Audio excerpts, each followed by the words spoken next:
Hello guys, Christian Original 64 is here. Now, usually I talk about a Spongebob special episode on this channel, and look like today's victim is not going to be a very, well, let's just say not a very good one. It's a very infamous special on the show that people absolutely hate on this franchise, honestly. Hold on, let me grab it real quick. Actually, I'm going to probably talk about the marketing first of this special before actually getting to the actual special itself. Sure, I reviewed this episode on my channel, but I suggest not watching the review anymore. I suggest watching this re-review episode review of Spud You're Fired, because I think this might be a better version of that video, honestly. Ignore everything I said about that in that video. I don't think this is the worst special of the entire show, or even the worst episode of the entire show, honestly. Trust me, Choir Boys is the worst episode of the entire show, in my opinion. I think it's the worst one. I think it's the most annoying one to watch through, frustrating one to watch through, most boring to watch through. And it clearly shows that Spud's quality was downhill in season 6, honestly, if I'm being honest with you. But Spud Your Fire, on the other hand, is just a boring special. Non-simple. But we're going to be talking about this episode in full depth instead of talking about it through parts. So, and talk about my issues with the special, honestly, and talk about the whole episode, but talk about each plot point in the episode, honestly, since there is a lot of plot points in this episode, honestly.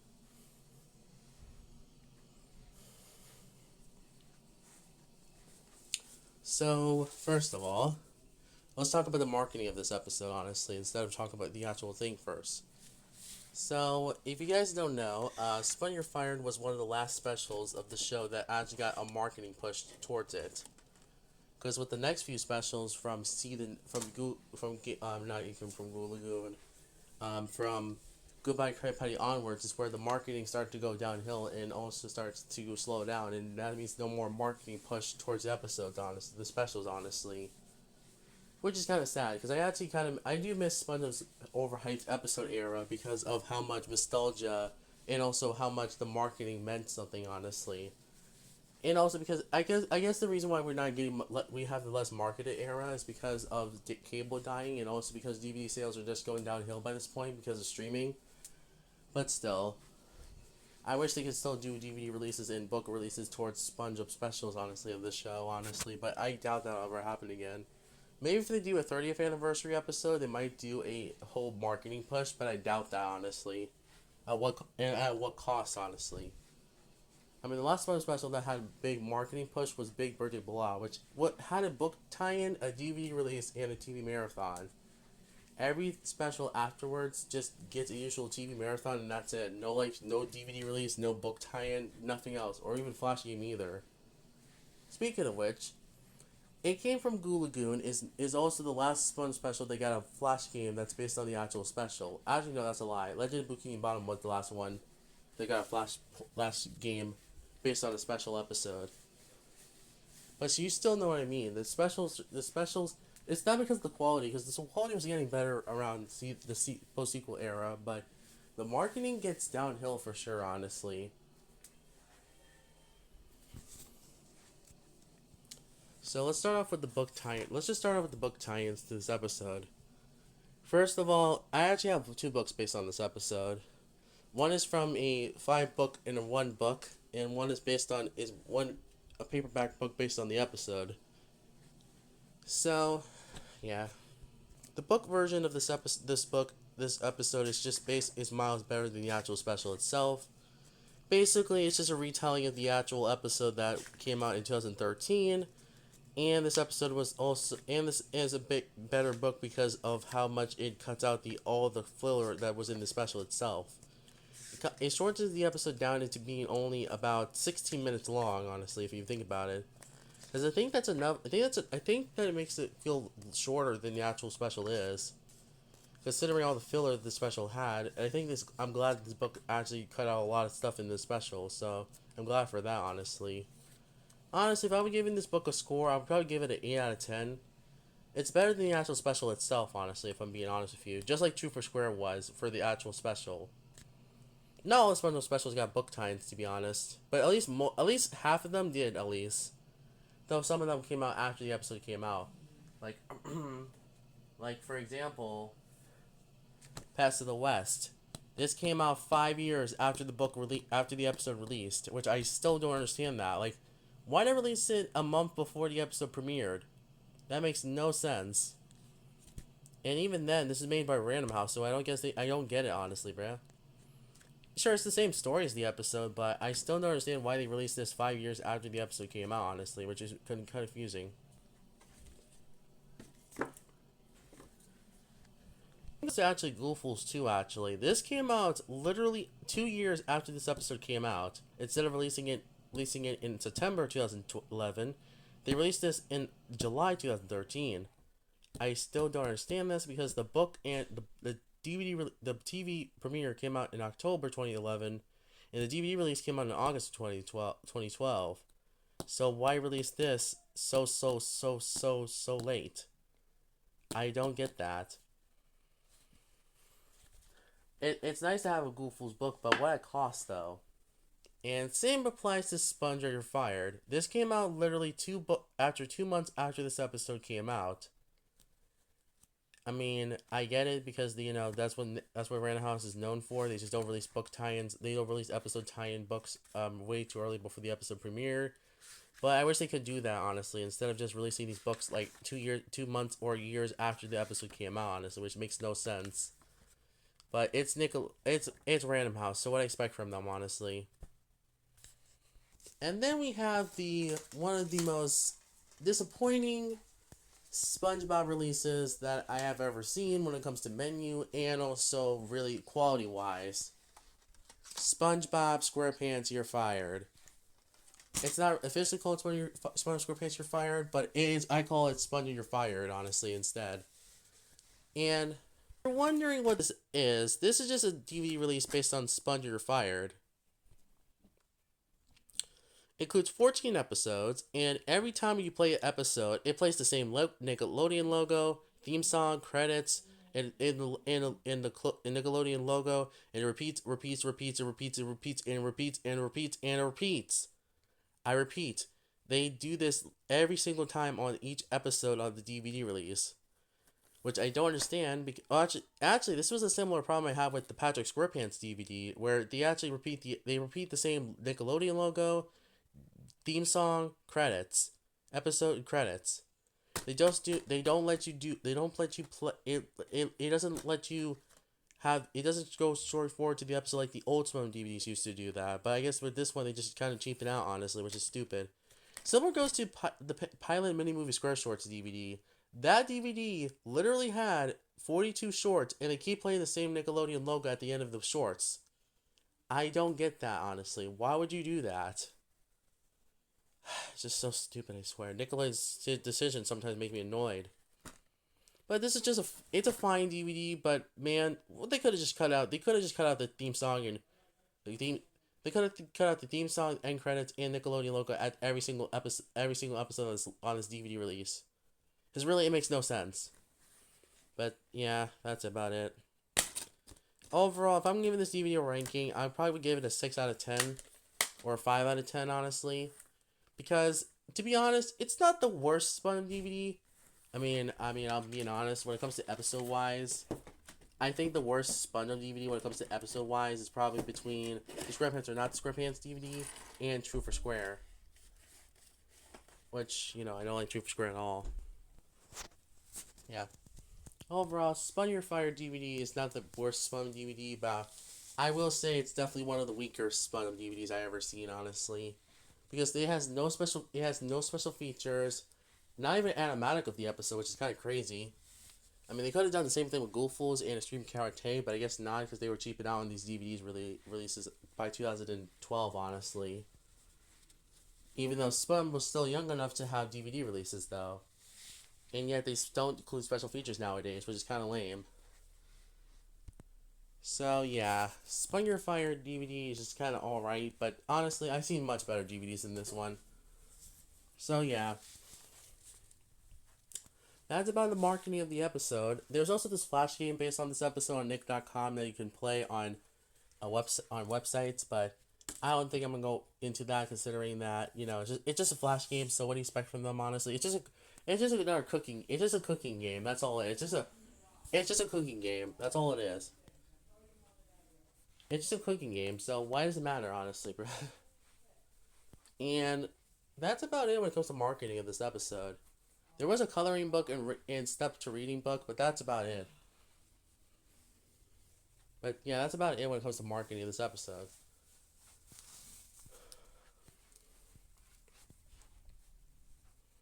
Because this is where the episode when they started to just stop doing so much marketing push towards the episodes, honestly, in SpongeBob. And I guess I can see from both sides that I do miss the marketing of SpongeBob specials, honestly, or episodes. But on the other hand, I know it's also exhausting for the writers and crew members to keep on pushing these episodes so heavily hyped up to honestly deliver on that promise too. Anyway, so that's why I think that they probably were rushing this episode out because of Nickelodeon's pleasing marketing, honestly. So yeah. Anyways, let's move on to the actual episode. So the episode starts off with SpongeBob. It starts off with SpongeBob going to cleaning, cooking, and washing dishes in the Krusty Krab. Then after a while of filler, we have a scene where Mr. Krabs fires SpongeBob to save a nickel. Okay, let's start with the biggest problem with this scene. This scene this is clearly the most stupidest reason SpongeBob could get fired, honestly. Because really, getting fired over a nickel is the stupidest thing Mr. Krabs has ever done, and that's why I consider this his worst appearance of the entire show. Yeah, worse than One Course Meal, worse than The Scent of Money, and worse than any other episode of the show. Because of how stupid he acts in this episode. You're telling me that you can't fire Squidward instead of SpongeBob, honestly, which makes no logical sense. But Mr. Krabs' response is that Squidward got seniority, or whatever it's called. And then we have a few gags where I thought that firing Squidward would be a much better. If Squidward got fired in this episode, I think this would have been a much better episode. But again, they already did this concept, and can you spare a dime? So yeah, I'm not really a big fan of this. I'm not really a big fan of the setup of this episode, honestly. Say the plot of this episode so far.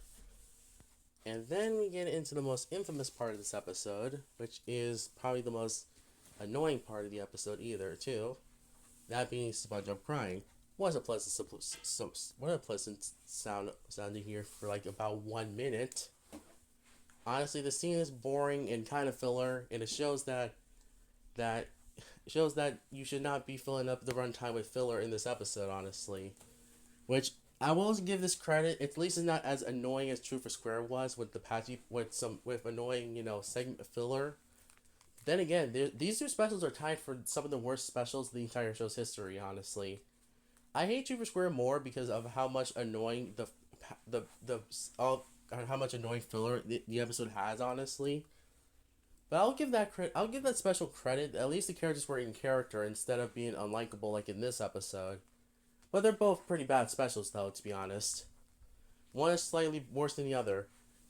Honestly, the characterization in True for Square was at least better than this one, considering at least they actually had the Squidward torture episode. No, Squidward. At least in True for Square, the characterization of the cast and SpongeBob segments are at least in character, and none of the characters are outright unlikable. Unlike in this episode, the only likable characters I can think of in this SpongeBob special is SpongeBob, Patrick, Sandy, and Gary. But that's about it. So yeah, this scene, SpongeBob crying in the scene is just annoying and kind of annoying on the ears, and also pretty boring. Once SpongeBob gets kicked out, gets rolled out of the Krusty Krab, and Squidward makes a snark about it. Then SpongeBob goes home. Then Mr. Krabs puts himself as a fry cook instead, and tries to do Krusty Krab by himself. What Squidward do is the cuss register overall. Like I said before, we seen this before in the episode. We seen this before, and Squilliam returns when Mr. Krabs cooks something and it turns out pretty bad. And we've seen Squidward trying to cook Krabby Patties before in the past, which ended up being really bad, honestly.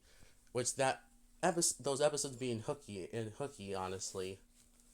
So kind of it shows that SpongeBob's the only one who can keep Krusty Krab being pulled together. Honestly, without him, everything collapsed in the Krusty Krab in general. Which I'm being honest with you, honestly, with that.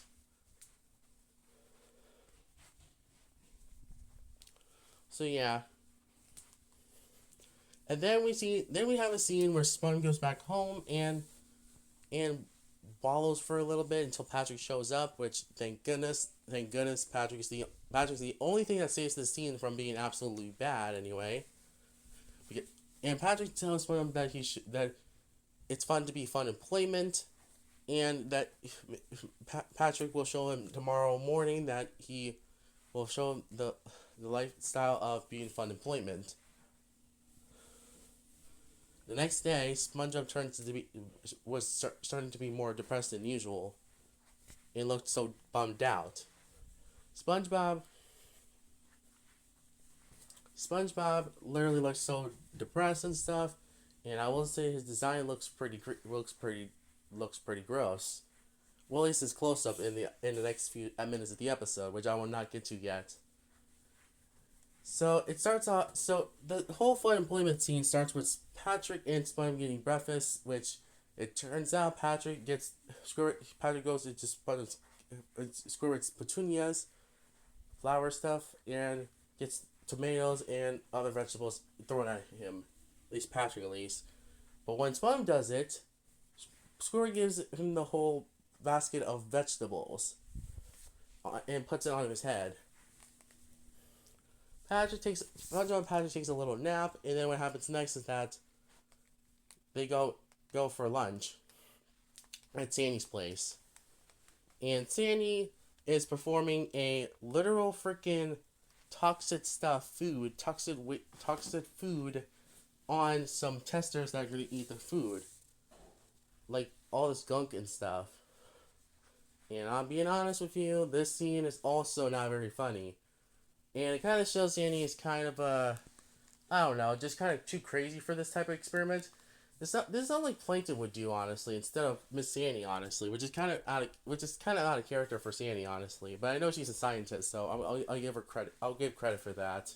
She's a scientist, so what do I expect from her? She's the same squirrel that literally built a rocket in Sandy's rocket.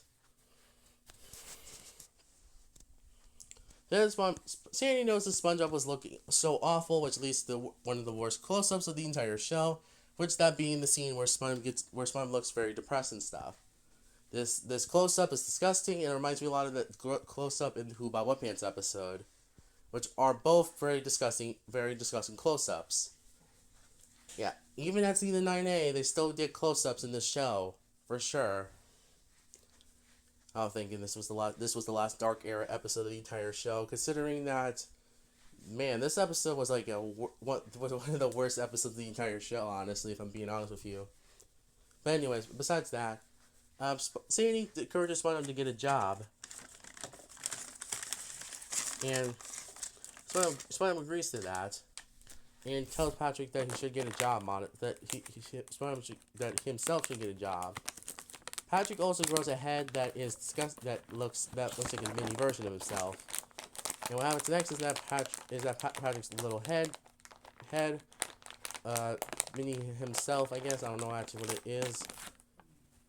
Or at least a grown head, literally roasts Spongebob for trying to get a job. And then what happens next is that Patrick punches his little mini self that is that is a bump on his head.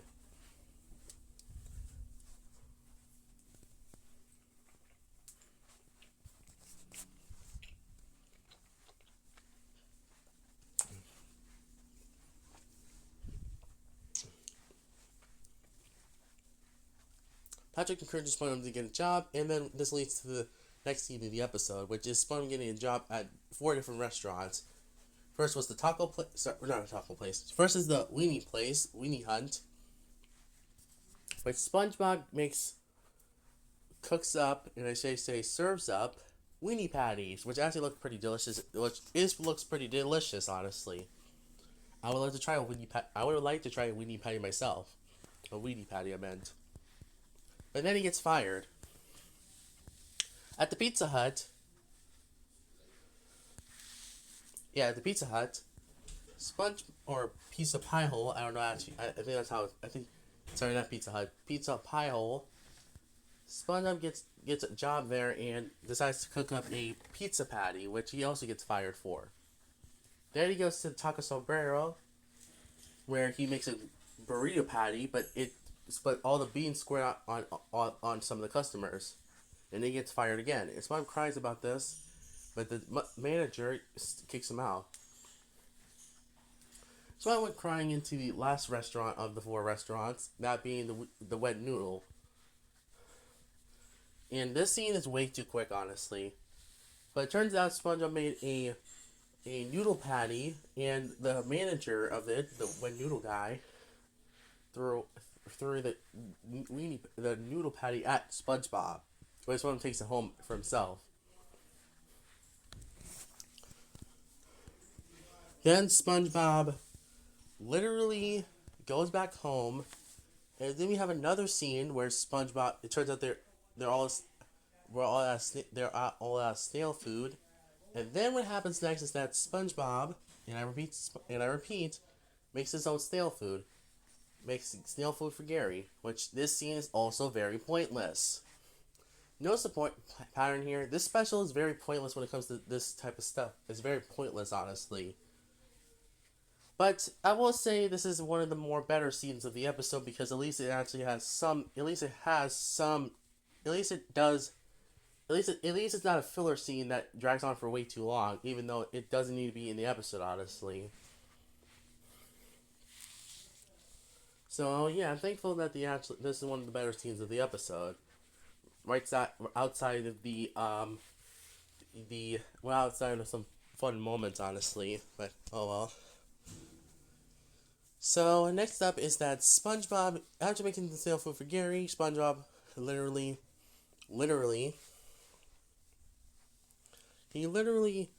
gets kidnapped by the weenie patty guy, boss. Never mind, boss. I meant bodyguards, and then they grab him. They take weenie patty guy.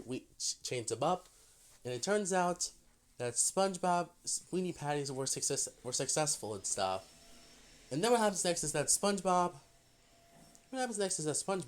and I repeat SpongeBob, gets rescued by the pizza pie hole guy, and gets kidnapped by him by using pizza stuff on him. Or breadstick, I don't actually know what it was, a Parmesan breadstick. SpongeBob gets captured, and then he keeps getting kidnapped by each of the restaurant's bosses. And then what happens next is that after they fight over SpongeBob, they start to pull on each SpongeBob's sides, his hands and his arms. Legs. Arms and legs. Then what happens next is that Squidward, who's disguised as a big Krabby Patty, decides to fight for SpongeBob, and defeats all the restaurant's bosses. Which is probably my favorite scene of the episode, and also probably the best scene of the whole entire episode.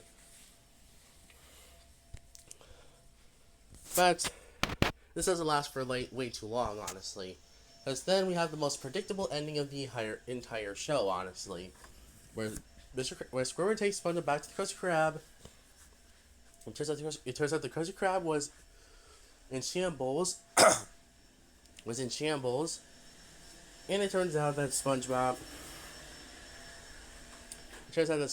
literally was without SpongeBob, that the Krusty Krab is out of business. Was just not in good shape. And Mr. Krabs decides to hire SpongeBob back. And Squidward pleases SpongeBob to come back to the Krusty Krab pleases SpongeBob to come back to work or work at the Krusty Krab again. And then we have a scene where SpongeBob cleans up the Krusty Krab, and then we have a scene where Mr. Krabs says that he's glad to have SpongeBob back, and that even though he did hire him back and did lose that nickel that he was trying to, he did that nickel that by hiring him back, he did install a pay toilet door at the Krusty Krab, and it needs one nickel.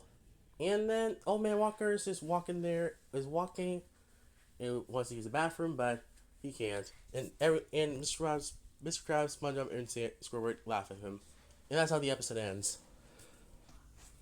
All right.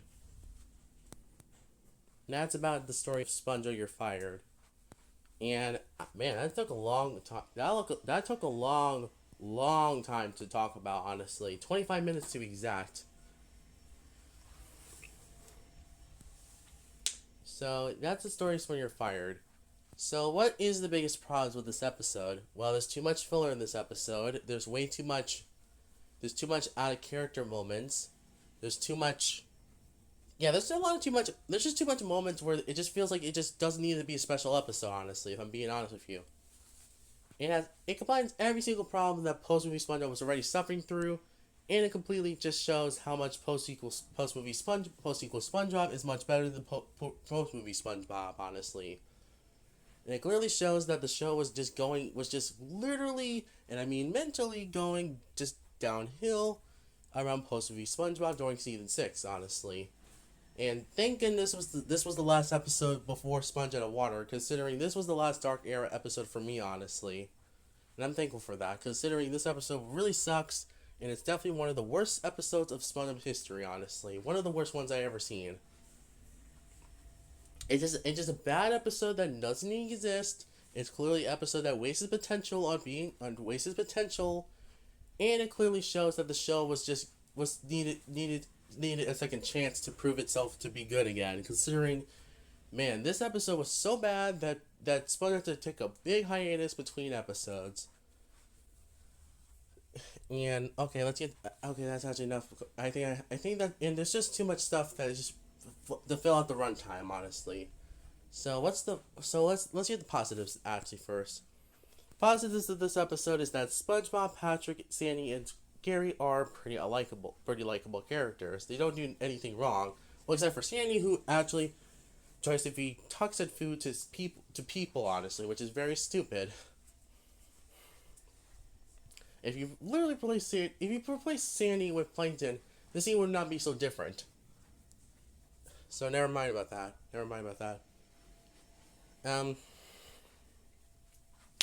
I do like some scenes in this episode.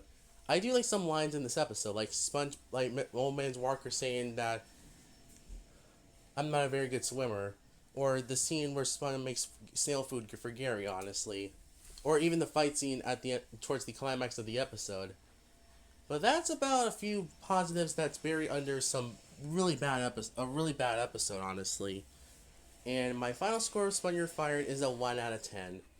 Literally the 5th worst episode of the entire show, and clearly an episode that clearly does not exist. So that's about it. Consider this review of the episode that actually makes a lot of sense. So yeah, that's about it for this episode. Thank you guys for watching. Comment down below what's your thoughts on this episode. I'll see you guys next time for the next review. Thank you for joining me. I'll see you next time. Cartoon Boys out.